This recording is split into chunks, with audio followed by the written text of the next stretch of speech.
Assalamualaikum warahmatullahi wabarakatuh. Selamat datang sugeng rawuh, welcome, ahlan wa sahlan di channel YouTube Bayin Senyum Channel, media dakwah dan sholawat channel keluarga kita bersama. Jangan lupa bantu kami dengan menekan tombol subscribe, aktifkan loncengnya supaya Anda tidak ketinggalan dan mengetahui jika kami update video terbaru di Bayin Senyum Channel. Isilah daftar hadir Anda dengan berkomentar di kolom komentar sebagai wujud menyambung seduluran.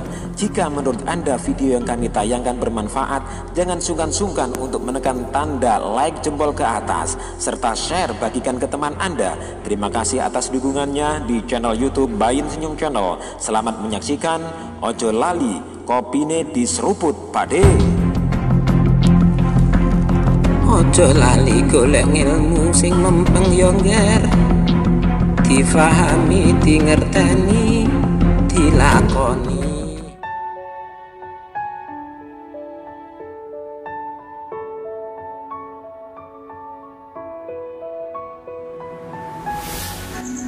Assalamualaikum warahmatullahi wabarakatuh. Sahabat Bayin Senyum Channel dimanapun panjenengan berada, semoga senantiasa dalam keadaan sehat walafiat, gembrojok rezekine, selamat zahir batine, serta mendapatkan perlindungan dari Allah Subhanahu wa Ta'ala. Amin amin ya Rabbal alamin. Pada kesempatan yang mulia dan penuh berkah ini,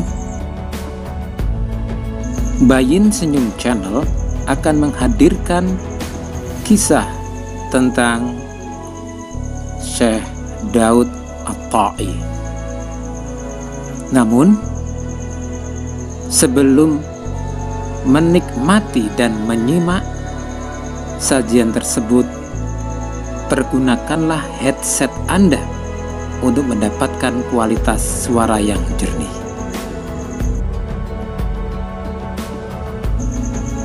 Selamat menyimak.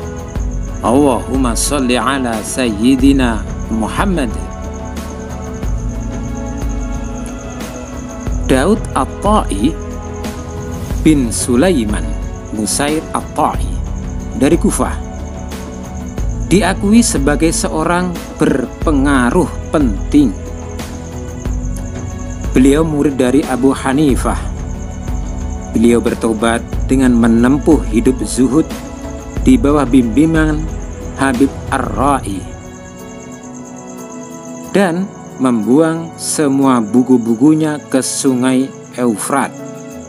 Beliau meninggal sekitar tahun 160 Hijriah atau 770 Masehi atau 165 Hijriah atau 782 Masehi. Sebelum kami lanjutkan, silahkan persiapkan kopinya dan silahkan diseruput terlebih dahulu.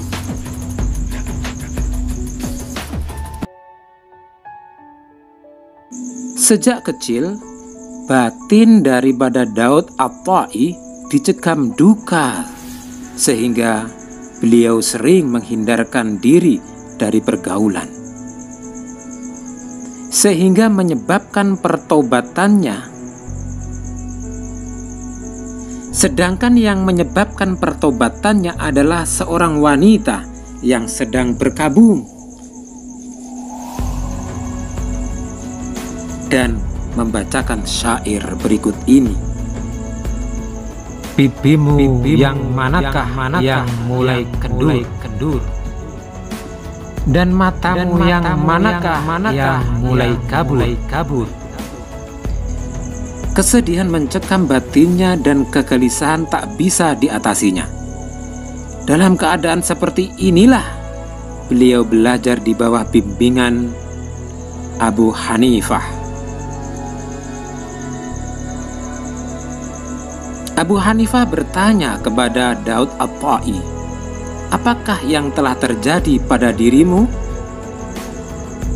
Kemudian Daud At-Ta'i pun mengisahkan pengalamannya.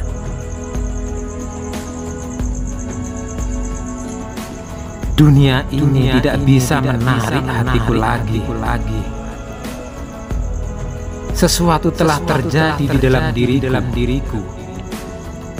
Sesuatu yang tak bisa ku mengerti, yang tak bisa dijelaskan oleh buku-buku ataupun keterangan-keterangan para ahli yang kutemukan.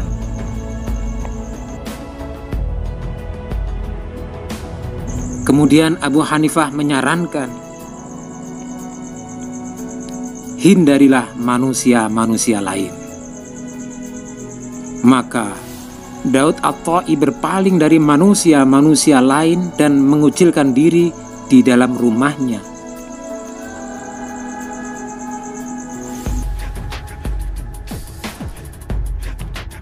Setelah lama berselang, barulah Abu Hanifah datang mengunjunginya.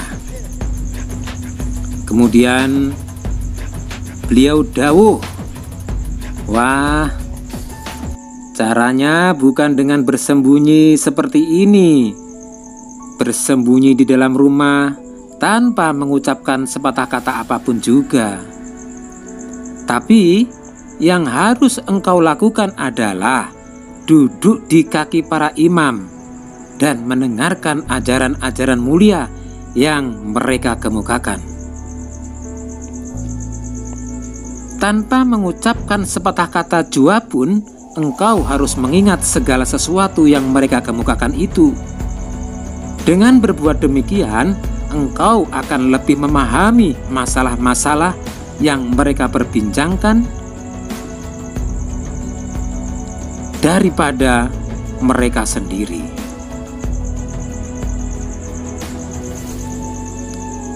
Setelah menyadari maksud daripada kata-kata Abu Hanifah itu, Daud At-Ta'i kembali mengikuti pelajaran-pelajarannya. Setahun lamanya ia duduk di kaki para imam tanpa mengucapkan sepatah kata, menerima keterangan-keterangan mereka dengan tekun, dan cukup dengan mendengarkan saja tanpa memberi atau mengajukan tanggapan. Setelah berakhir masa setahun itu, Daud berkata, "Ketekunanku dalam setahun ini adalah sama dengan 30 tahun bekerja keras." Kemudian Daud At-Ta'i bertemu dengan Habib Ar-Ra'i yang membawanya ke jalan para sufi. Jalan ini ditempuhnya dengan tawakal. Buku-buku yang dimilikinya dibuang ke dalam sungai. Kemudian Daud At-Ta'i mengasingkan diri dan membuang segala harapan dari manusia-manusia lain. Daud At-Ta'i menerima uang sebanyak 20 dinar sebagai warisan. Jumlah ini dihabiskannya dalam waktu 20 tahun. Beberapa orang syekh mencela perbuatan itu. Di atas jalan ini kita harus memberi, bukan menabung untuk diri sendiri. Begitulah ucapan para syekh pada waktu itu.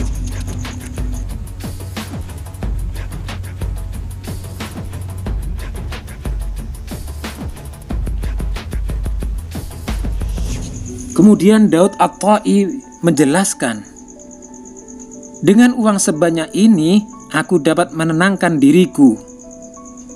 Uang sebanyak ini cukup bagi diriku hingga mati nanti."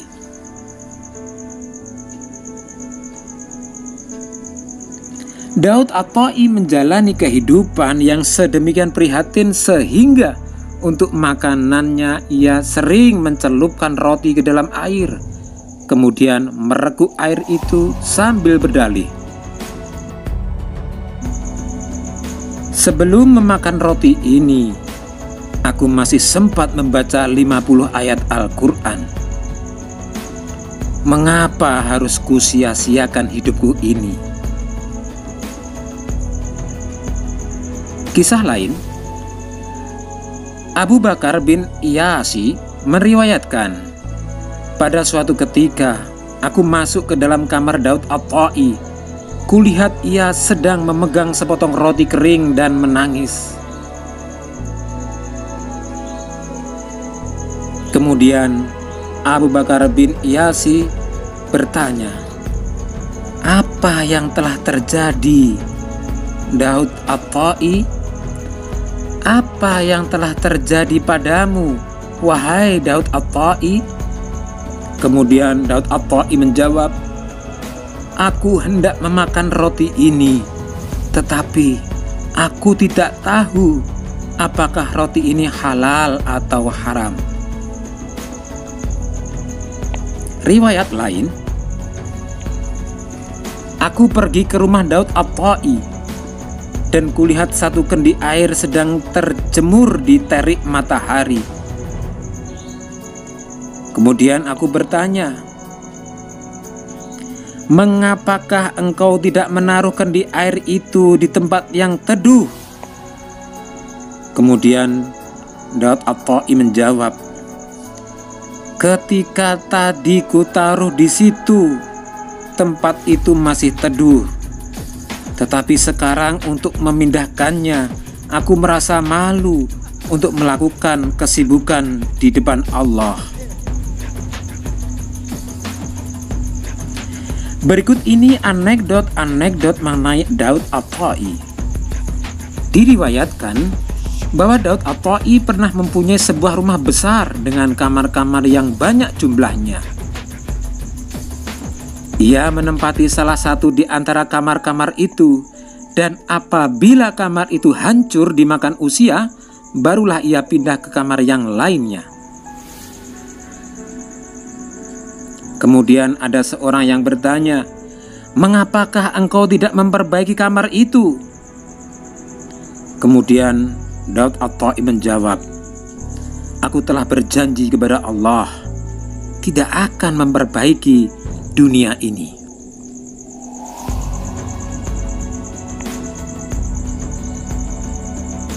Kemudian ada seorang tamu berkata, "Atap kamarmu telah lapuk. Tidak lama lagi pasti ambruk." Lambat laun seluruh bangunan itu runtuh. Tidak sesuatu pun yang masih utuh kecuali serambinya. Pada malam kematian Daud At-Ta'i, barulah serambi itu runtuh.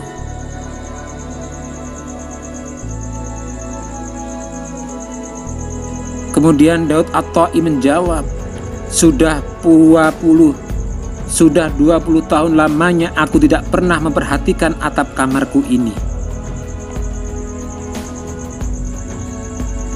Beberapa orang bertanya kepada Daud At-Ta'i, "Mengapakah engkau tidak menikah?"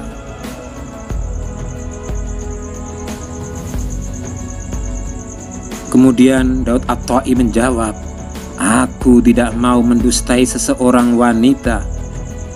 Aku tidak mau mendustai seorang wanita yang telah beriman." "Mengapa demikian? Andaikanlah aku melamar seorang wanita, hal itu berarti bahwa aku sanggup untuk menafkahinya. Tetapi karena pada waktu yang bersamaan aku tidak bisa melakukan kewajiban-kewajiban agama dan dunia, bukankah hal itu berarti bahwa aku telah mendustainya?" Kemudian mereka menjawab, "Baiklah, tetapi setidak-tidaknya engkau perlu menyisir janggutmu." Kemudian Daud At-Ta'i menjawab, "Hal itu berarti aku sempat berlalai-lalai." Pada suatu malam di bulan purnama, Daud At-Ta'i naik ke atas loteng rumahnya, lalu menatap langit.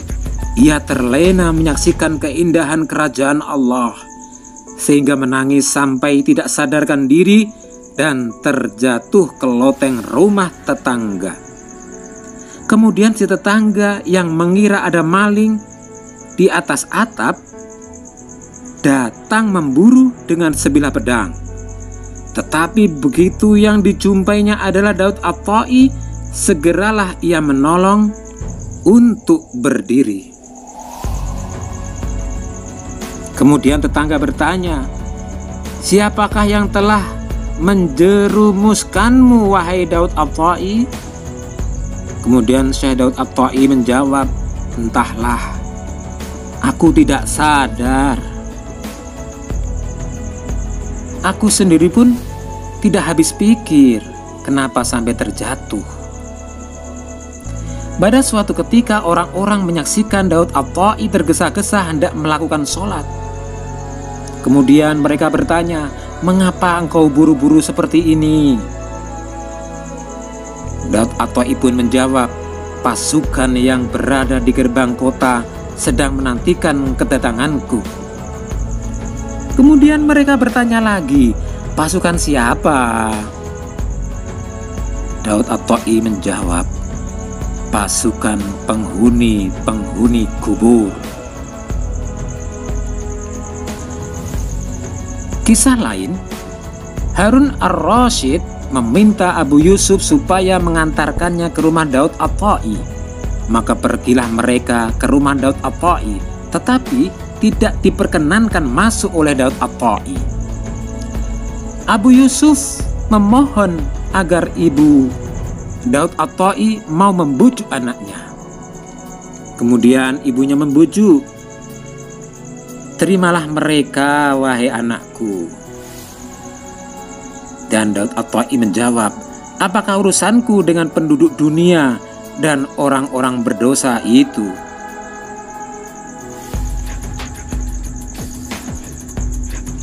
Namun ibunya mendesak, "Demi hakku yang telah menyusuimu, aku minta kepadamu, izinkanlah mereka masuk, nak." Maka berserulah Daud At-Ta'i, "Ya Allah, engkau telah berkata, patuhilah ibumu, karena keridhaanku adalah keridhaannya. Jika tidak demikian, apakah peduliku kepada mereka itu?"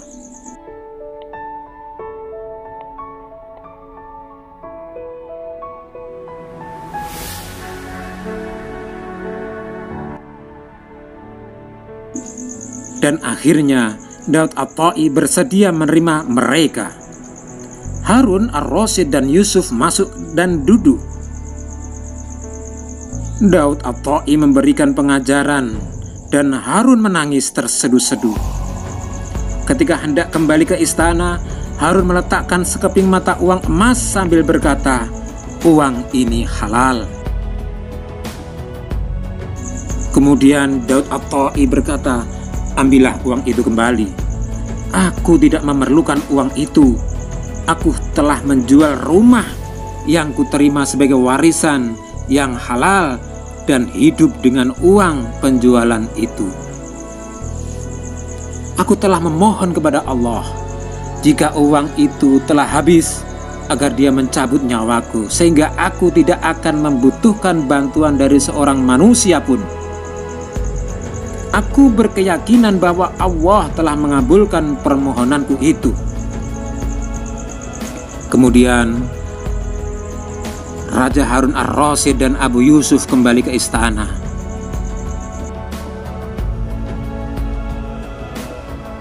Kemudian Abu Yusuf mendatangi orang yang diamanahi uang itu oleh Daud At-Ta'i dan bertanya, "Masih berapakah uang Daud At-Ta'i yang tersisa?" Kemudian orang yang diamanahi uang tersebut menjawab, "Masih 2 dirham." Setiap hari Daud At-Ta'i membelanjakan 1 sen uang perak. Dan Abu Yusuf membuat perhitungan.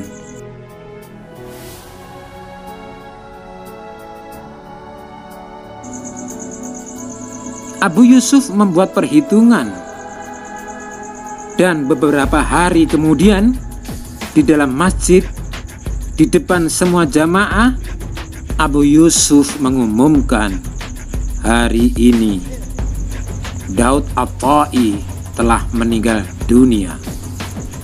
Setelah ku selidiki, ternyata kata-kata Abu Yusuf itu benar. Kemudian mereka bertanya, bagaimanakah engkau mengetahui kematian Daud At-Tai? Kemudian Abu Yusuf menjawab, aku telah memperhitungkan bahwa pada hari ini Daud At-Tai tidak memiliki uang lagi. Aku tahu bahwa doa Daud At-Tai pasti dikabulkan oleh Allah Subhanahu wa ta'ala. Semoga kisah daripada Daud At-Tai memberikan kita kefahaman dan mendapatkan keberkahan.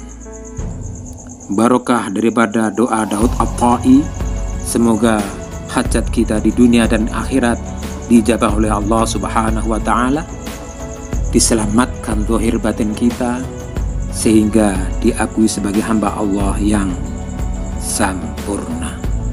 Amin amin ya rabbal alamin. Terima kasih. Semoga bermanfaat. Ihdinas siratal mustaqim, siratal anbiya wal mursalin. Amin ya rabbal alamin. Assalamualaikum warahmatullahi wabarakatuh.